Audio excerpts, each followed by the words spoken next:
잠언 3장 1절에서 12절 말씀. 내 아들아, 나의 법을 잊어버리지 말고 내 마음으로 나의 명령을 지키라.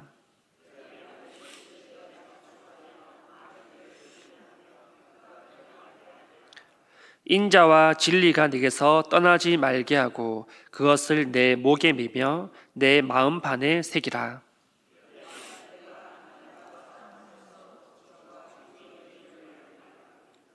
너는 마음을 다하여 여호와를 신뢰하고 내 명철을 의지하지 말라.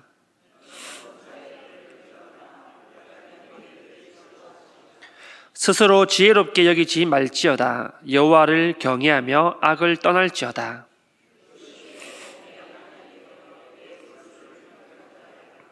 내 재물과 내 소산물의 처음 익은 열매로 여호와를 공경하라.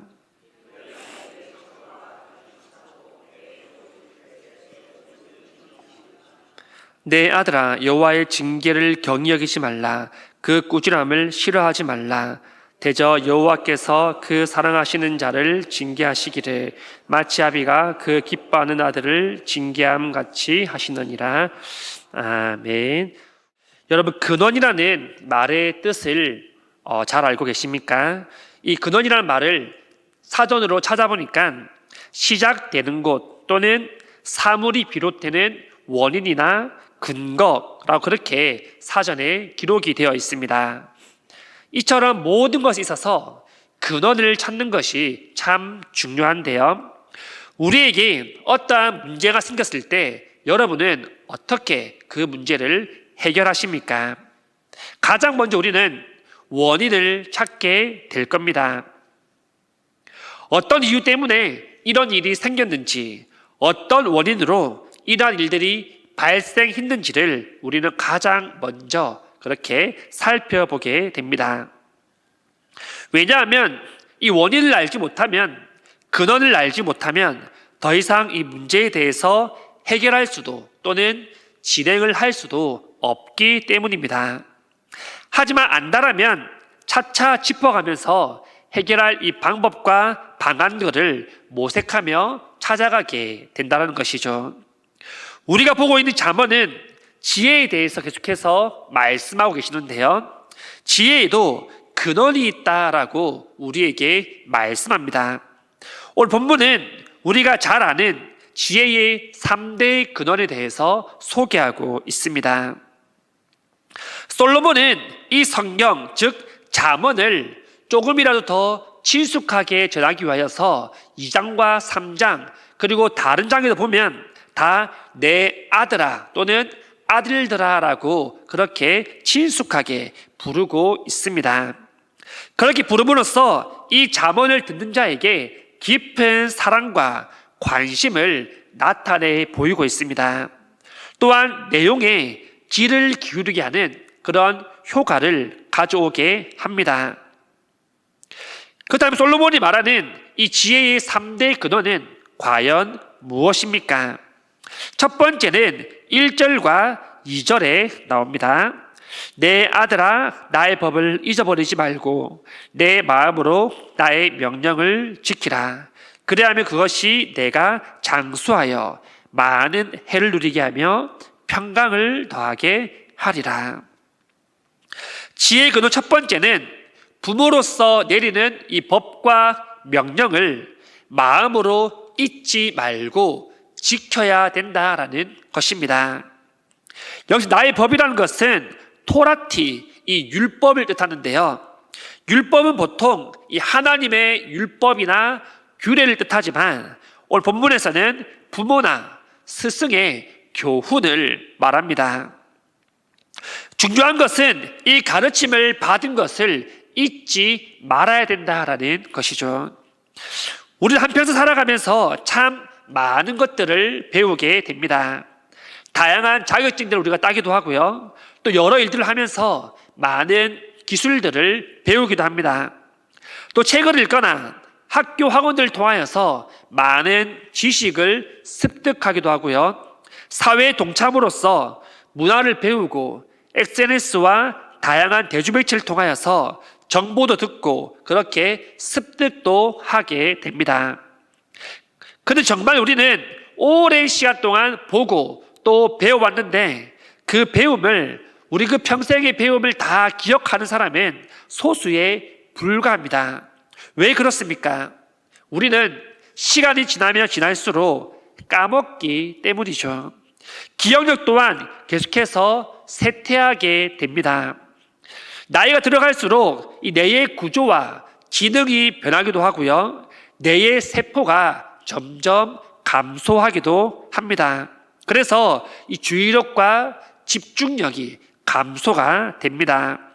그렇기 때문에 잘 기억이 나지 않을 때가 참 많이 있는 것이죠.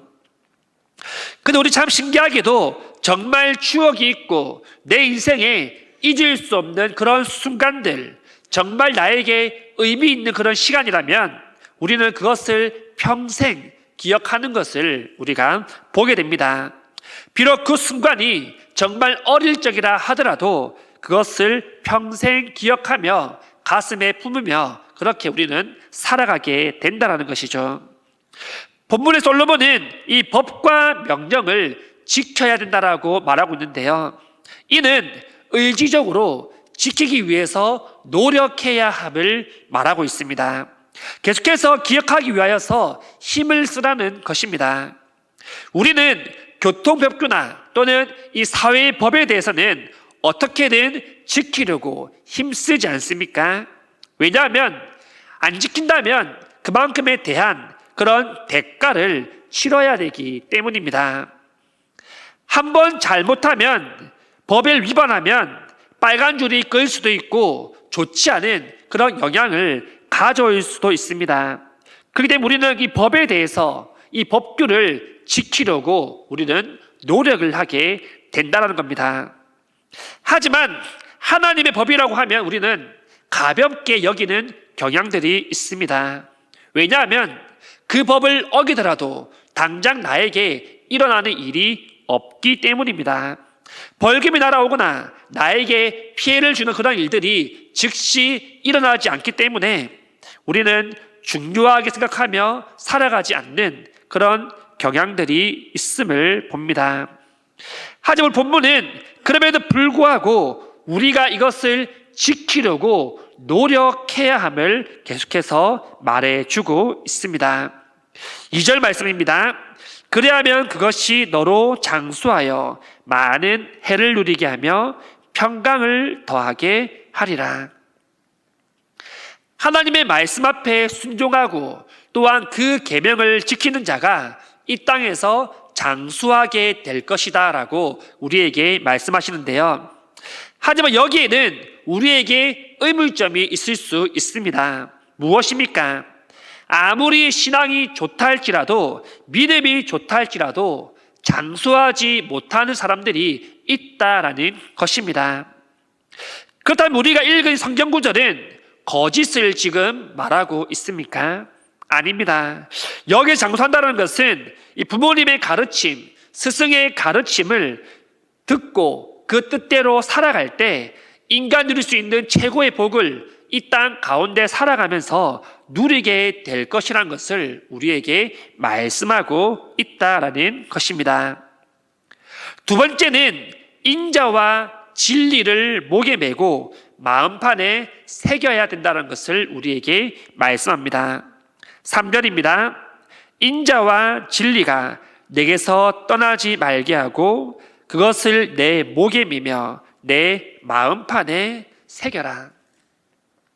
인자와 진리가 무엇입니까? 이 인자라는 말은 우리가 참 많이 사용하고 성경에도 자주 등장하는데요. 이 사랑과 은혜, 친절, 온정, 경건의 그런 뜻을 다 포함하고 있습니다. 또한 성경에서는 인간에 대한 하나님의 사랑, 하나님에 대한 인간의 사랑에 대해서도 인자라는 표현을 사용하고 있습니다. 그리고 진리는 확실하다, 진실하다 라는 뜻을 가지고 있는데요. 이 상황이나 형편에 상관없이 자신이 말한 바를 확실하게 지키는 것, 이것을 진리다라고 그렇게 설명하고 있습니다. 이 인자와 진리를 비교하자면 인자는 헤세드라는 단어를 사용하는데요. 인간이 자기 중심적이고 그 이기적인 마음으로부터 미움으로부터 벗어나는 것을 말합니다.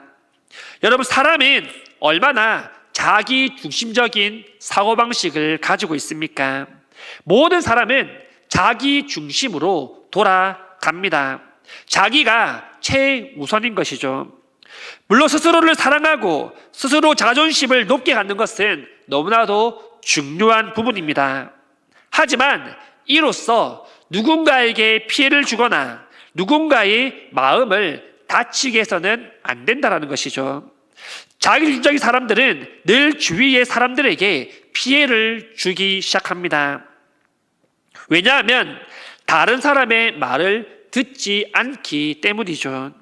혼자 자기의 바운더리 안에 들어가 있어서 그 안에 아무도 들어오지 못하게 합니다. 혹 들어오려 하면 밀어냅니다.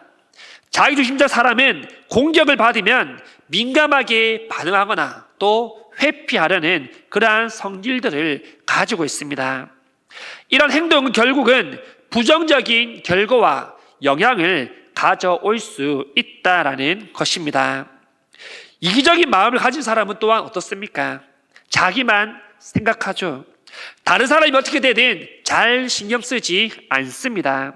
오히려 타인에 대하여서 무관심합니다. 길을 가다 누군가 쓰러져도 넘어져도 신경 쓰지 않습니다. 왜냐하면 자기 일이 아니기 때문이죠. 누군가 할 거다라고 그렇게 생각을 한다는 것입니다. 협력보다는 개인의 성과를 중요시 여기는 사람이죠. 이러한 사람들도 부정적인 반응과 그러한 영향들을 가져오게 된다는 것입니다. 그렇기 때문에 우리는 인자한 마음, 이러한 모든 것들을 품을 수 있는 그러한 마음을 우리가 가지고 살아가야 함을 오늘 말씀을 통해 우리에게 주고 있습니다. 진리에 해당하는 이 에메트는 자신의 이익이나 또는 그런 상황에 따라서 변하는 경박함, 언행, 그런 신중하지 못한 것들을, 가벼운 것들을 뜻합니다. 이러한 것들을 극복하는 게 바로 진리다라고 그렇게 설명합니다. 사람들은 이 자기의 이익이나 또는 이 상황에 따라서 언행이 일치해야 함에도 불구하고 불일치할 때가 얼마나 많이 있습니까? 이 또한 자기중심적이고 이기적인 그러한 마음에서 나오는 것입니다.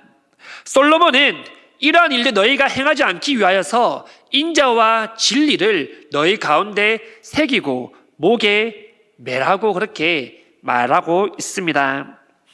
본문에서 이 목에 매라는 것은 단지 부적처럼 하나의 장식으로 그렇게 목에 걸고 다녀라는 뜻이 아닙니다.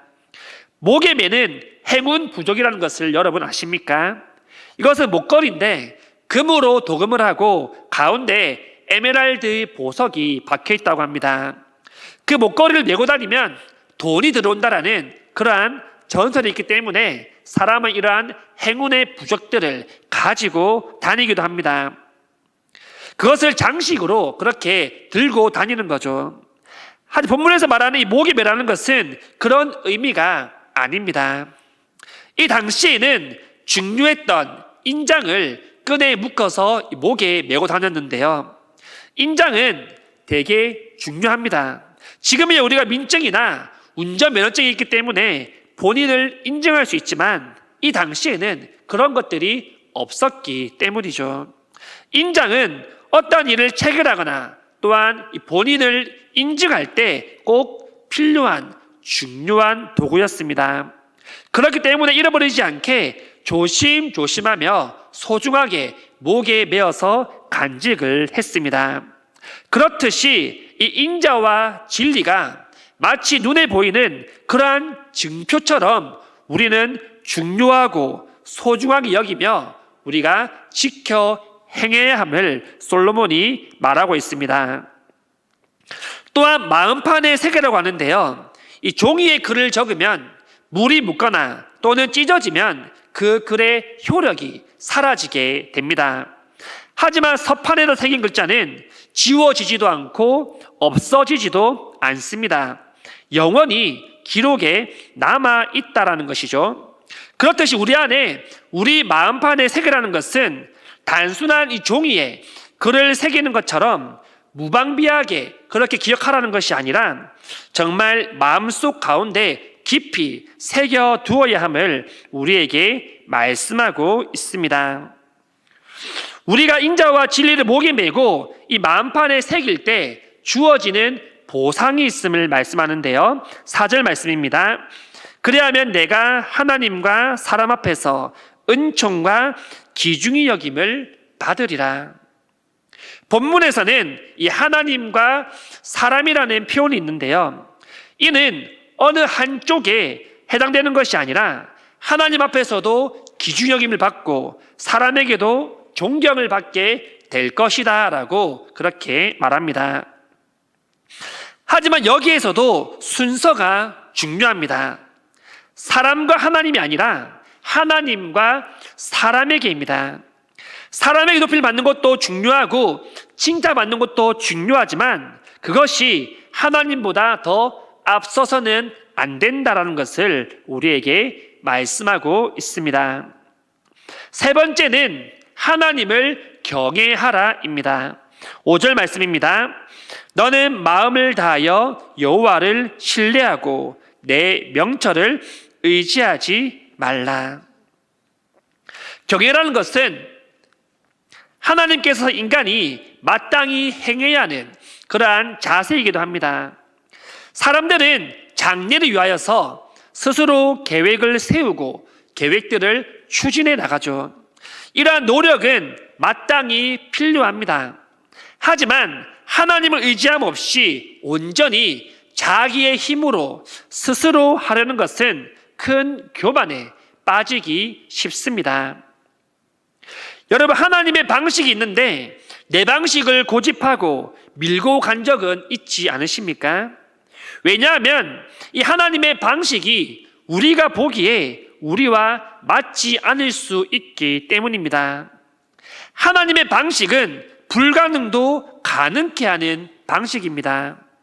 하지만 사람의 방식은 불가능은 포기합니다. 안 된다라고 생각하죠. 우리는 사람의 방식, 사람의 시선을 내려놓고 하나님의 방식, 하나님의 시선을 따라서 살아가야 될 줄 믿습니다. 6절 말씀입니다. 너는 범사의 글을 인정하라. 그리하면 내 길을 지도하시리라. 본문 6절에 보시면 범사의 글을 인정하라라고 우리에게 말씀하십니다. 이 범사라는 것은 크고 작은 모든 일들을 의미합니다. 모든 일에 있어서 하나님이 하나님됨을 우리는 인정하는 그러한 삶을 살아야 될 줄 믿습니다. 우리 하나님은 모든 영역에 있어서 최고입니다. 모든 영역은 다 하나님의 손안에 있습니다. 그렇기 때문에 우리는 하나님의 뜻을 알고 그 뜻에 순종하며 우리는 살아가야 되는 것이죠. 그렇게 할 때 하나님께서 우리의 길을 인도하시겠다라고 약속하고 계십니다.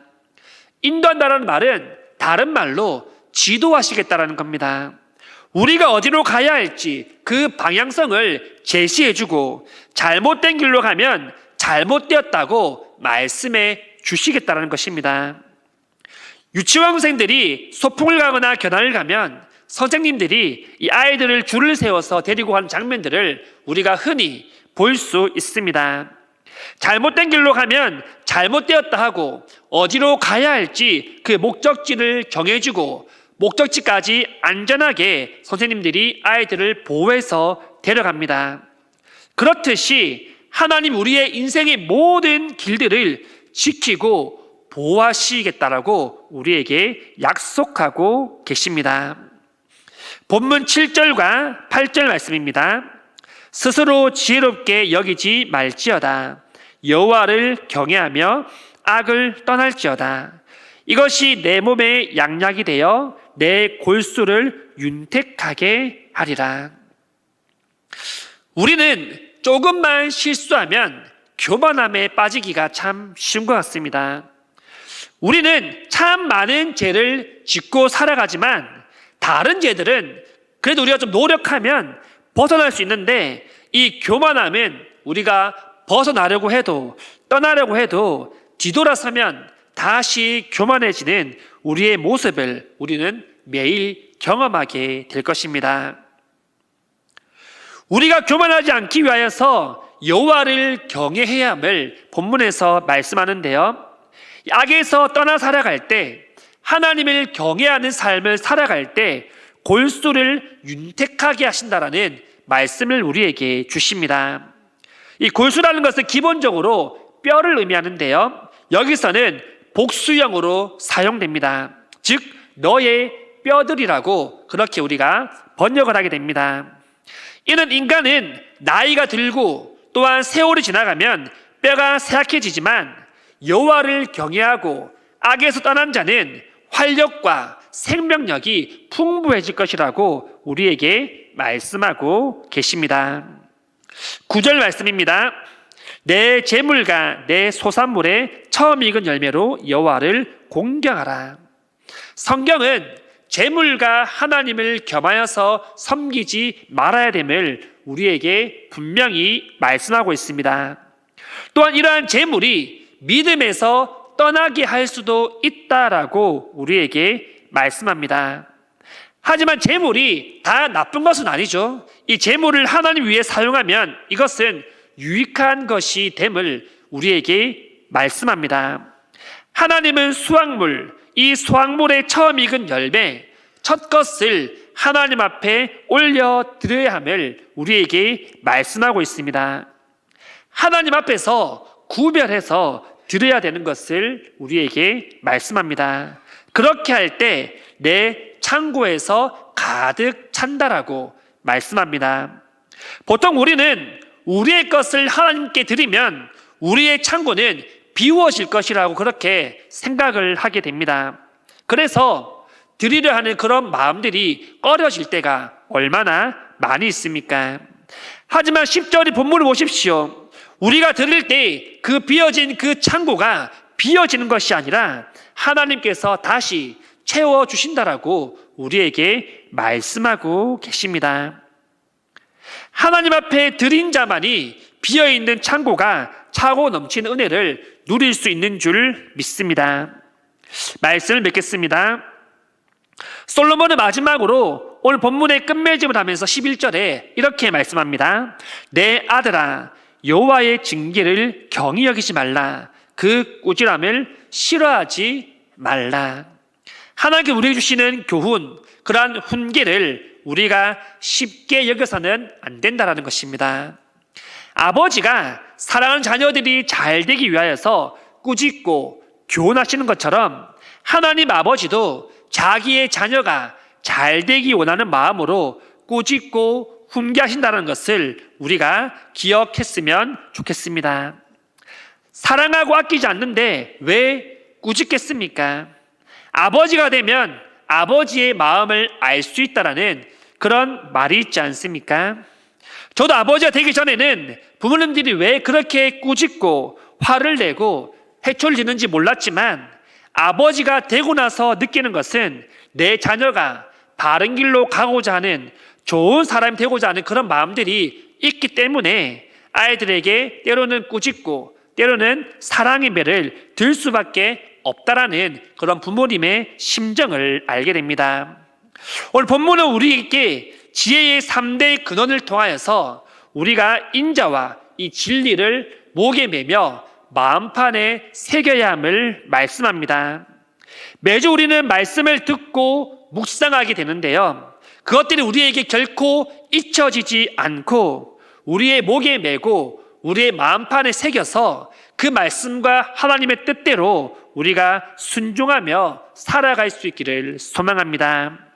모든 성도님들이 날마다 주신 하나님의 그 말씀을 통하여서 힘들고 지치더라도 다시 살아갈 힘을 얻고 하나님 주시는 그 풍성한 복을 날마다 누리며 살아가기를 간절히 소망합니다.